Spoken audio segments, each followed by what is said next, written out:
The New START Treaty was signed in 2010. It caps the number of nuclear warheads deployed by the US and Russia to 1,550, the number of deployed intercontinental ballistic missiles, submarine-launched ballistic missiles, and nuclear weapons-capable aircraft to 700, and limits deployed and non-deployed launchers and heavy bomber aircraft to 800. The agreement also allowed mutual inspections of nuclear sites, but Russia halted those in 2023, citing the US's support for Ukraine. The treaty did allow for one 5-year extension, and that was agreed upon in 2021. The Russians did offer to continue to adhere to the caps on warheads and delivery systems for another year, but they say they received no answer from the US. This week, Kremlin spokesman Dmitry Peskov added that time is running out fast, and in just a few days, the world will probably be in a more dangerous position than it has been until now.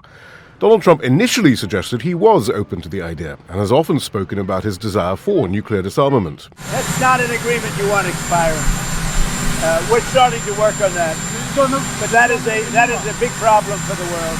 When you take off nuclear restrictions, that's a big problem. But in January, he brushed off New START's expiration, telling the New York Times, "If it expires, it expires. We'll do a better agreement." Trump wants to include China in any new nuclear agreement. Secretary of State Marco Rubio was asked about the U.S. position on Wednesday.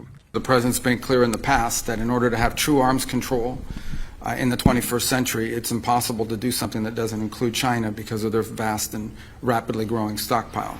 But Beijing says it won't consider entering into any agreement, at least until it reaches parity with the enormous arsenals of the US and Russia. Currently, China has 600 warheads, compared to the total stockpile of 5,459 for Russia and 5,177 for the US. There are hawks in Washington who argue that the world has changed since New START was signed in 2010. They say Russia and China can't be trusted, and it's time to expand the US's arsenal. Moscow, meanwhile, contends that any new treaty should take into account the overall strategic balance between the US and Russia, including potential missile defense systems, all conventional and long-range weapons, and the arsenals of the US's European allies.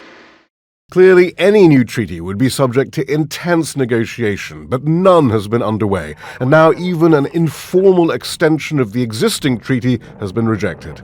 Shihab, Rattansi, Jazeera, Washington. Don't miss out and get the full picture. Subscribe to Al Jazeera for reliable news and expert insights. Like, share, stay ahead.